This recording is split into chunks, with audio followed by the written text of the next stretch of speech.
Olá meninos e meninas que leem, eu sou o Tico Fartelli, este é o canal Menino que Lê. E hoje é um dia muito especial. Não é por causa do dia do trabalho, que também é especial, mas porque hoje, no dia 1º de maio, a gente também comemora o Dia da Literatura Brasileira. E esse é um dia muito importante, principalmente aqui no nosso país, que não tem muito lá o hábito de ler. E é importante que a gente saiba que, além dos livros que chegam de fora pra gente, a gente tem muitos autores legais, muita gente produzindo, escrevendo e trazendo tudo isso aqui para que a gente possa ler, para que a gente possa viajar nas histórias deles. Né? Então no vídeo de hoje eu vou fazer uma seleção com 5 autores brasileiros que eu admiro pra caramba. Eu espero que vocês gostem e desde já eu já vou pedir pra vocês deixarem o like, se inscreverem no canal e apertarem o sininho para que vocês recebam as notificações de novos vídeos. O primeiro autor que eu vou trazer pra vocês é um autor aqui do meu estado, que eu sou apaixonado, Minas Gerais, e ele é um dos grandes nomes da literatura brasileira. Eu acho que não tem ninguém que não ouviu falar dele, lendo ele ou não lendo ele, que é o Guimarães Rosa. O Guimarães Rosa nasceu em Cordisburgo, que é uma cidade pequena aqui no estado de Minas Gerais. Ele era médico, depois ele foi diplomata e ele só começou a publicar os livros dele aos 38 anos de idade. Então se você tem dúvida se você já passou da idade, não dá mais tempo de publicar, lembra sempre do Guimarães Rosa que próximo aos 40 anos começou a publicar os livros dele e se tornou esse grande nome da literatura que a gente conhece até hoje. Ele faz parte da terceira geração do modernismo, uma geração que está muito focada no regionalismo. Outros autores que também podem ser colocados nessa época é, por exemplo, a Clarice Lispector e o João Cabral de Melo Neto, que são autores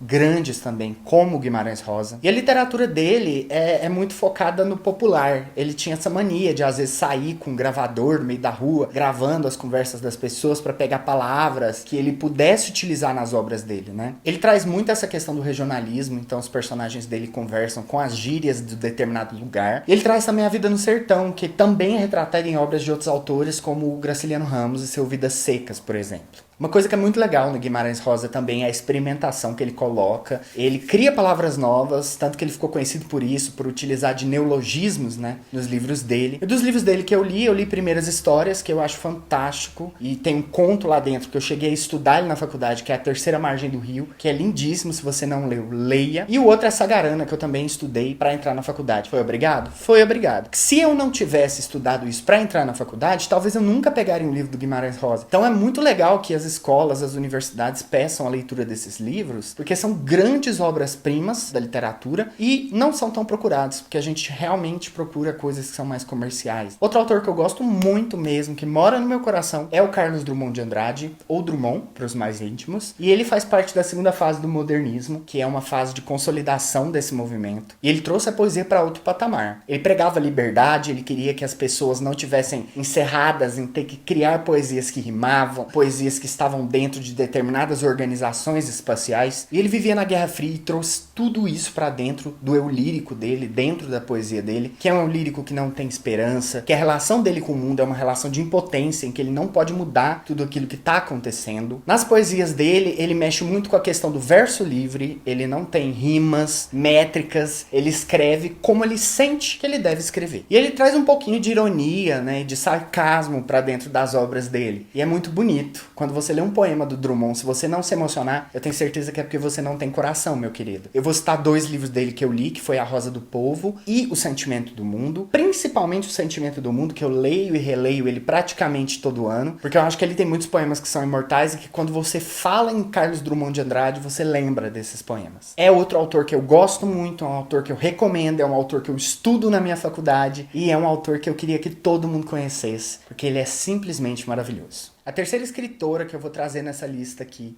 que é maravilhosa, que ela traz assim uma carga de vivência e de possibilidades de representatividade na literatura dela, é a Conceição Evaristo. Como os outros 2 autores, né, o Drummond e o Guimarães Rosa, ela é de Minas. Tinha que ser de Minas, né, gente? Minas, rainha, resto do Brasil, nadinha. Brincando, não me julguem. E ela é de uma família que tem 9 irmãos. Ela foi a primeira da família que finalmente conseguiu tirar um diploma universitário. Só que não parou por aí. Nos anos 70 ela mudou para o Rio de Janeiro e ela continuou essa carreira acadêmica, fazendo um mestrado em literatura brasileira na PUC-Rio e um doutorado em literatura comparada na Universidade Federal Fluminense. Seus textos trazem essa carga de discussões sobre discriminação racial, discriminação de gênero, discriminação social. E tem 3 livros dela que são muito bacanas, assim, tem vários, mas 3 que eu vou citar aqui agora. Um chama Ponciá Vicêncio, o outro chama Olhos d'Água e o terceiro chama Becos da Memória. Esses 3 livros são maravilhosos. Ela passeia passei aí pela escrita de romances, contos e poesias. Eu vou ler uma poesia dela aqui pra vocês porque eu acho que realmente vale a pena. A poesia chama Do Fogo que em mim arde. Sim, eu trago o fogo.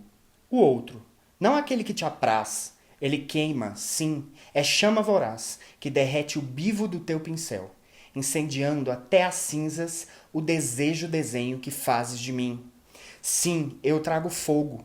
O outro, aquele que me faz e que molda a dura pena de minha escrita. É este o fogo, o meu que arde, e cunha a minha face na letra desenho do autorretrato meu. Conceição Evaristo.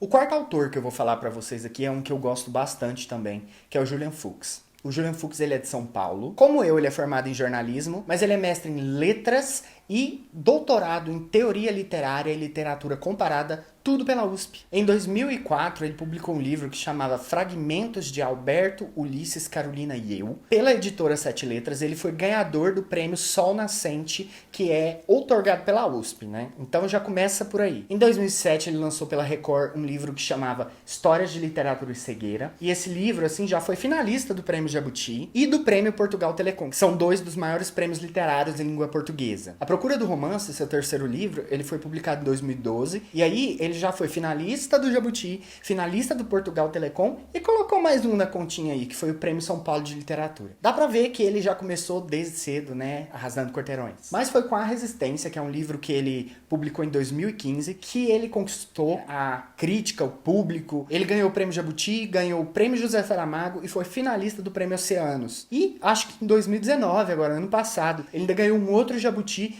pela tradução do livro dele para fora do Brasil. E eu já li esse livro, eu posso dizer para vocês que a ideia dele de escrever em autoficção, ou seja, uma mistura de autobiografia com uma história ficcional, funciona, é maravilhosa. Eu leio os livros dele com muita rapidez. Eu, inclusive, gravei um vídeo aqui no canal, que é o vídeo de A Resistência, que eu vou colocar aqui do ladinho nos cards para vocês, para que vocês vejam um pouquinho e conheçam um pouquinho sobre esse autor. E minha quinta autora não podia ser diferente, que é uma autora que eu sou extremamente apaixonado, mas a Lígia Bojunga, ela mexe com a minha infância, ela mexe com muito mais do que só o meu emocional. Eu fico muito feliz de que existe uma escritora brasileira como a Lígia Bojunga. Eu não vou ficar falando muito sobre a trajetória dela, até porque eu já fiz um vídeo falando isso, né, que eu vou colocar aqui nos cards ao lado. Mas ela, pra mim, representa o que há de melhor na literatura infantil mundial, não só na brasileira. Eu já li vários livros dela, mas o que sempre mexe com o meu coração é o A Bolsa Amarela, que é um livro, assim, que eu acho que tem um carinho pelo leitor, tem um carinho pelas crianças do Brasil,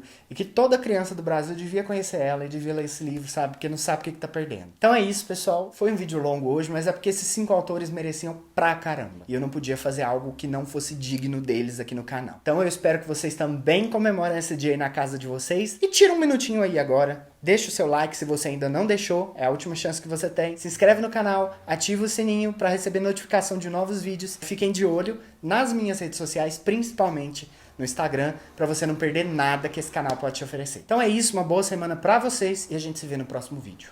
Um beijo!